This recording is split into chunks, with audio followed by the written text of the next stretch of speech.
री think with Umar Javed की election series में वेलकम, खुश आमदीद। आप में से ऐसे व्यूवर्स जिन्होंने अभी तक री थिंक विद उमर जावेद को सब्सक्राइब नहीं किया, उनसे हमारी रिक्वेस्ट है, काइंडली री थिंक विद उमर जावेद को सब्सक्राइब करें। अब काफ़ी हद तक सूरत हाल वाज़ेह हो रही है।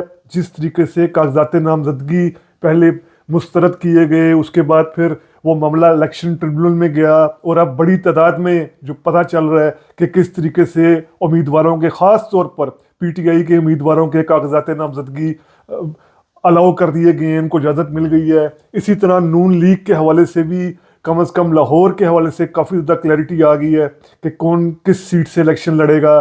पीटीआई के हवाले से काफ़ी हद तक आ गई है। अब हम पहले के मुकाबले में ये ज़्यादा एक एतमाद से बात कर सकेंगे कि कौन से उम्मीदवार का मुकाबला किससे होगा। इसमें लाहौर का जो बड़ा दिलचस्प हल्का बन रहा है, जो उम्मीद नहीं थी कि दिलचस्प बनेगा, वो NA 127।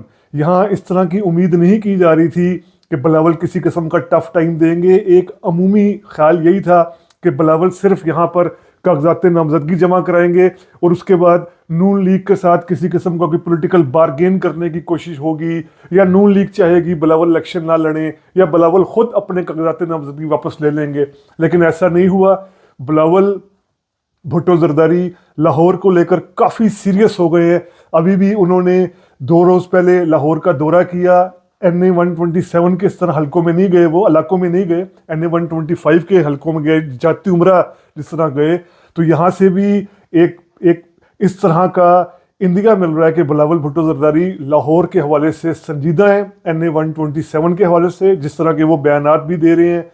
बिलावल भुट्टो जरदारी वो बिल्कुल लाहौर में जो भुट्टो दौर के सपोर्टर्स थे, लाहौर में जो जुल्फ़िकार अली भुट्टो दौर के कारकुन थे, वर्कर थे, उनको जिस तरीके से अपनी तरफ माइल करने की कोशिश कर रहे हैं। जैसे उनका ये बयान कि लाहौर ना किसी बिजनेसमैन का है, ना खिलाड़ी का है, ये जुल्फ़िकार अली भुट्टो का है। यानी एक तरफ वो कह रहे हैं लाहौर ना नवाज शरीफ का है, ना इमरान खान का है, ये जुल्फ़िकार अली भुट्टो का है। तो बहरहाल ये पता चलेगा। लेकिन NA 127 की थोड़ी सी डायनामिक्स ये भी हैं कि ये जो हल्का है, ये लाहौर के इलाकों, टाउनशिप, ग्रीन टाउन, जोहर टाउन, ऐसे इलाकों पर मुश्तमिल है।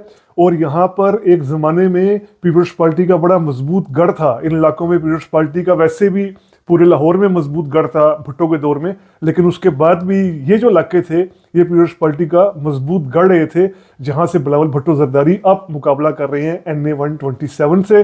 रवायती तौर पर इससे पहले ये सीट NA 133 की थी, जहाँ से शाइस्ता परवेज़ मलिक ने 2021 का इलेक्शन जीता था, बाई इलेक्शन जीता था, क्योंकि परवेज़ मलिक साहब की वफात पर यह सीट खाली हुई थी। मुस्लिम लीग नून के जो MNA है, काफ़ी अरसे से, काफ़ी इलेक्शन से ये हल्का अब नून लीग का ही मजबूत गढ़ माना जाता था। इस हद तक मजबूत गढ़ के जो ये ज़िमनी इलेक्शन हुआ शाइस्ता परवेज़ मलिक वाला, यहाँ से पीटीआई ने अपना बंदा भी नहीं उतारा। वो अंदरूनी रिफ्ट थी पीटीआई के अंदर, कुछ तजाद थे, इख्तलाफ थे, तो पीटीआई ने अपना बंदा भी नहीं उतारा। यही वजह है कि शाइस्ता परवेज़ मलिक का मुकाबला पीपल्स पार्टी ने किया, और पीपल्स पार्टी के असलम गिल ने इस हल्के से 32,303 वोट हासिल किए थे। शाइस्ता परवेज़ मलिक ने यह सीट जीती थी 46,811 वोट लेकर। तो ये कोई बहुत ज़्यादा पैराडाइम फ़र्क नहीं है, 14,000 के लगभग का फ़र्क है। ऐसा फ़र्क नहीं है कि दूसरी पार्टी कहीं नज़र नहीं आई। तो अब बिलावल इन्हीं वोटर्स को, ये जो उन्होंने ट्रेंड देखा, इसको पॉलिटिकली कैश कराने की कोशिश कर रहे हैं। और ये इस हल्के की डायनामिक्स ये है, जिस तरह ये ग्रीन टाउन के आगे जो कच्ची बस्तियों का इलाका भी है, जो वर्कर्स की बस्ती हैं, यहाँ से बिलावल को एक तो उम्मीद हो सकती है। फिर यहाँ पर जो हमारे क्रिश्चियन वोटर्स हैं, क्रिश्चियन कम्युनिटी के वोटर्स हैं, वो भी बड़ी तादाद में पाए जाते हैं, वो भी बिलावल की तरफ वोटिंग कर सकते हैं पीपल्स पार्टी की, क्योंकि पीपल्स पार्टी को बड़ी जमातों के मुकाबले में ज़रा सेकुलर, लिबरल, ये भी उसका एक तखस्सुस है। और यहाँ पर 3-4 हज़ार वोट तहरुल कादरी का भी है, पाकिस्तान अवामी तहरीक का भी है। उनसे भी अगर पीपल्स पार्टी कुछ अलाइंस करती है, तो ये 3-4 हज़ार वोट भी क्रिश्चियंस की सूरत में, जो बिलावल को, क्रिश्चियन कम्युनिटी की सूरत में जो बिलावल को सपोर्ट मिल सकती है। और फिर जो ये टाउनशिप और ग्रीन टाउन के रवायती इलाके हैं, पुराने इलाके हैं, यहाँ से मिल सकती है सपोर्ट। ये हम नहीं कह सकते हतमी तौर पर, ज़ाहिर बात है हमारे इस हल्के के लोगों से भी बातचीत होती है जो यहाँ पर मुकीम है, यहाँ पर काम कर रहे हैं, जिनके वोट यहाँ पर है। बिलावल की जीत के बारे में तो कोई वाज़ेह तौर पर बात नहीं की जा सकती, लेकिन ये बात अब बिल्कुल वाज़ेह तौर पर नज़र आ रही है इलेक्शन से एक माह पहले कि बिलावल यहाँ पर टफ टाइम दे सकते हैं नून लीग को।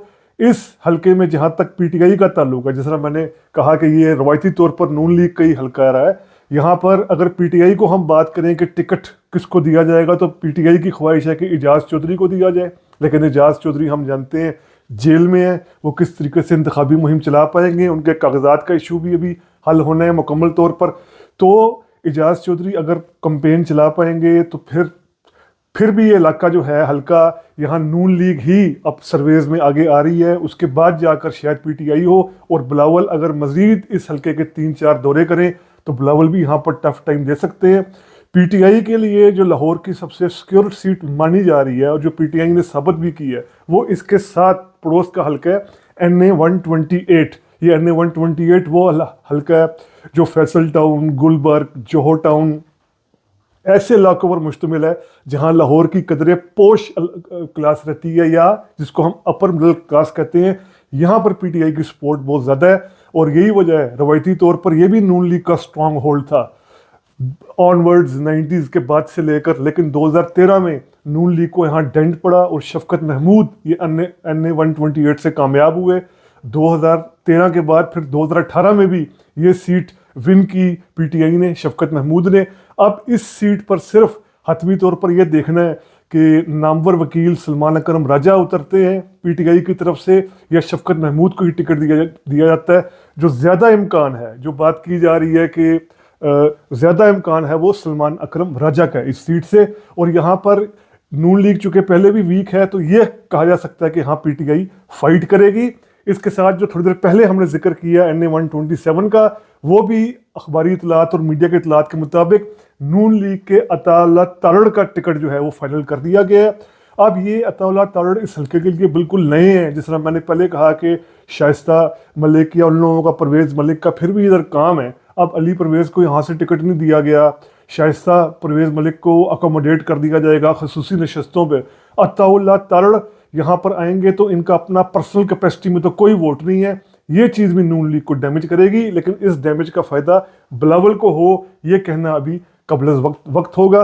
तो ये हैं, अब हम अपने रीथिंक विद उमर जावेद की इलेक्शन सीरीज़ में ऐसे हलकों के बारे में ही वसूख से बात कर रहे हैं कि जहाँ पर वाज़े हो रहे हैं कि किस पार्टी का उम्मीदवार कौन होगा, किसका मुकाबला किससे होगा। इस तरह ज़रा हल्के की डायनामिक्स को समझना आसान हो जाता है, सर्वेस की सूरत में बात आसान हो जाती है कि वहाँ का वोटर का रुझान किस तरफ है, वोटर किसको वोट देना चाहता है।